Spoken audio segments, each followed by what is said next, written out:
Azamgarh Lok Sabha seat का रण, BJP को सपा से मिल रही कड़ी टक्कर। दिनेश लाल यादव उर्फ निरहुआ और धर्मेंद्र यादव के बीच मुकाबला। बसपा से किस्मत आजमा रहे मशहूद अहमद। दिनेश लाल निरहुआ के लिए आजमगढ़ चुनौती। 20 में 14 बार जीते यादव।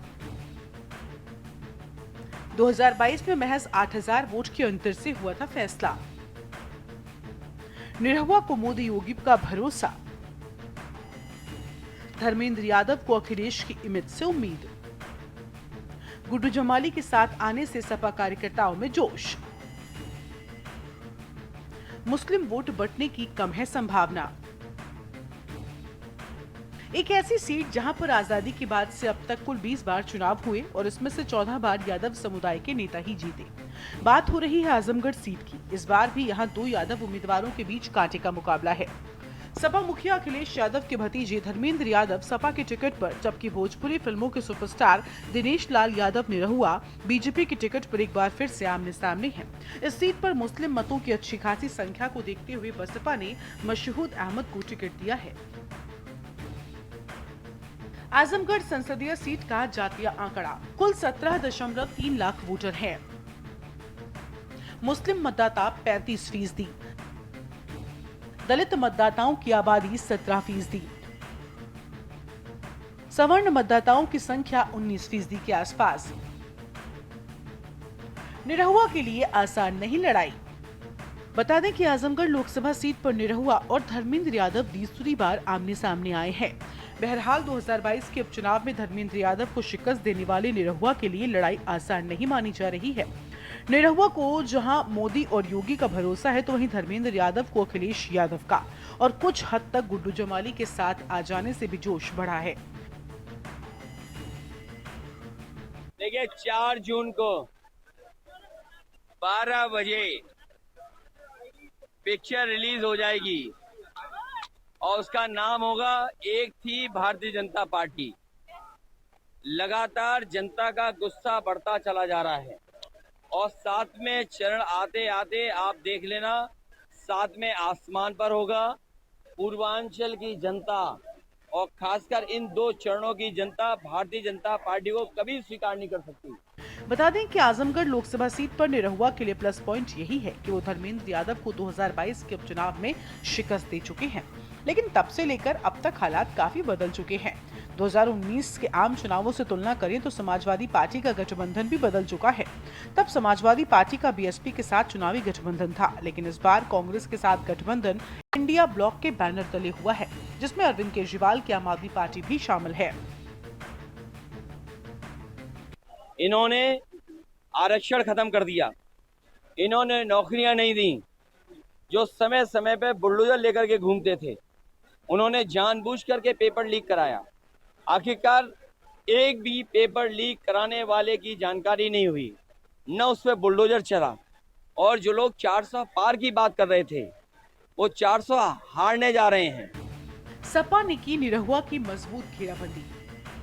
बता दें कि दिनेश लाल निरहुआ के लिए समाजवादी पार्टी ने मजबूत घेराबंदी की है, तो वहीं निरहुआ के सपोर्ट में प्रधानमंत्री मोदी ने 2014 में रैली भी की थी। इस बार भी 16 मई को आजमगढ़ पहुंचे थे। वहीं मुख्यमंत्री योगी आदित्यनाथ ताबड़तोड़ रैलियां भी कर रहे हैं और अपने अपने उम्मीदवारों के लिए मोदी योगी से मुकाबले के लिए अखिलेश यादव भी पूरे परिवार के साथ इलाके में जमे हुए हैं।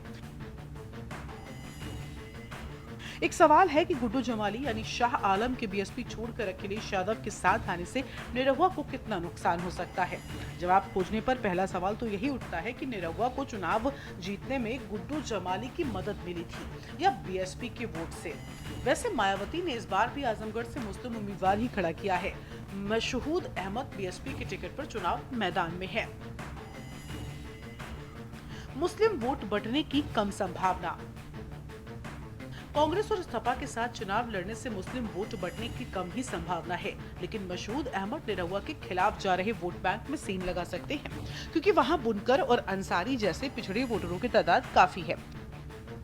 ऐसे में जरूरी नहीं है कि निरहुआ के लिए उपचुनाव जैसी राह आसान हो ही। निरहुआ 2019 में भी जोरदार कैंपेन कर रहे थे और उनके आसपास भीड़ भी खूब जुट रही थी। शायद पहली बार निरहुआ के फैंस उनको नेता के रूप में सामने देख रहे थे।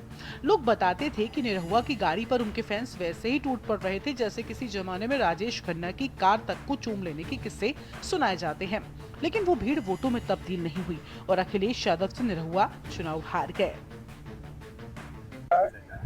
और जो साल भर मेहनत करता है वो परीक्षा से डरता नहीं है।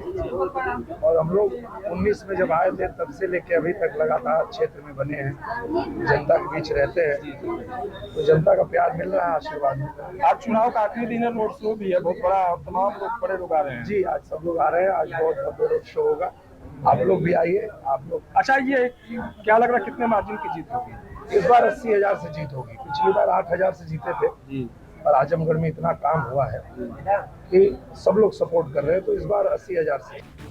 क्या काम आएगी निरहुआ की सक्रियता? बताते हैं, सांसद बनने के बाद से निरहुआ ने आजमगढ़ में कई फिल्मों की शूटिंग की है और अपने इलाके के कई लोगों को कास्ट भी किया है। इस सिलसिले में हाल ही में एक वाकया काफी चर्चा में रहा।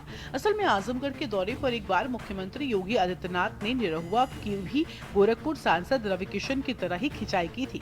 योगी आदित्यनाथ ने कहा कि निरहुआ को बीजेपी से ज्यादा कार्यकर्ताओं को फिल्में नहीं लेना चाहिए, क्योंकि बहुत सारे कार्यकर्ता फिल्मों में एक्टिंग करने लगेंगे तो आजमगढ़ में बीजेपी का काम कैसे चलेगा। शहमात के खेल में गानों का असर।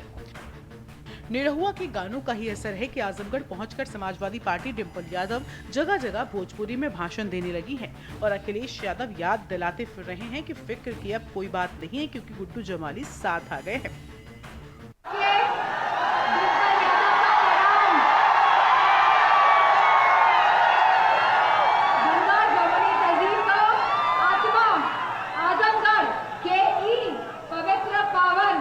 धरती के हम दोनों हाथ जोड़कर नमन करत हुई। ई जवन आजमगढ़ है ना,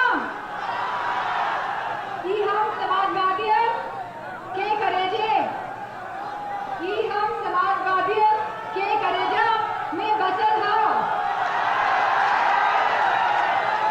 एक माटी के कण कण से हमनी के प्यार बाटे और हमनी के मरते दम तक ये प्यार और लगाव ऐसे ही बनल रही। 2017 के चुनाव में सपा और कांग्रेस के कैंपेन में अखिलेश यादव और राहुल गांधी को यूपी के लड़के बोलकर प्रचलित किया जा रहा था। तब मोदी और योगी दोनों नेताओं को शहजादे कहकर संबोधित कर रहे हैं। ठीक वैसे ही जैसे बिहार में तेजस्वी यादव को प्रधानमंत्री नरेंद्र मोदी जंगलराज के युवराज कहकर टारगेट करते हैं, वहीं जवाब में अखिलेश यादव रैलियों में कह रहे हैं इस बार लोकसभा चुनाव में सपा कांग्रेस के यही शहजादे भारतीय जनता पार्टी को शह देंगे और जनता मात देगी। और जो कहते हैं शहजादे, शहजादे कहना थक नहीं रहे हैं। इस बार शहजादे उन्हें शह देने वाले हैं और ऐसी मात देंगे कि आप देखिएगा उनकी गिनती कहां पहुंच जाती है नीचे। बीजेपी उम्मीदवार निरहुआ को निशाना बनाते हुए अखिलेश यादव कटाक्ष करते हैं। ये लोग डबल इंजन सरकार वाले हैं। आजमगढ़ में तो नई तरह का मामला है, यहाँ तो डबल अभिनय वाले लोग हैं, इसलिए उनसे भी सावधान रहना। सभी 5 सीटें सपा के पास। बता दें कि आजमगढ़ लोकसभा क्षेत्र में 5 विधानसभा सीटें आती हैं, जिनमें गोपालपुर, सगड़ी, मुबारकपुर, आजमगढ़ और मेहनगर शामिल है। 2022 के विधानसभा चुनाव में यहां सभी सीटों पर सपा को ही जीत मिली थी, इसलिए धर्मेंद्र यादव को लोकसभा चुनाव में इसका फायदा मिल सकता है। आजमगढ़ जिले में आजमगढ़ के अलावा लालगंज लोकसभा क्षेत्र भी है और यहाँ पर 10 विधानसभा सीटें हैं। ये सभी सीटें सपा के ही पास है। इन 10 विधायकों में से 4 यादव और 2 मुसलमान हैं। स्पेशल डेस्क, के न्यूज़ इंडिया।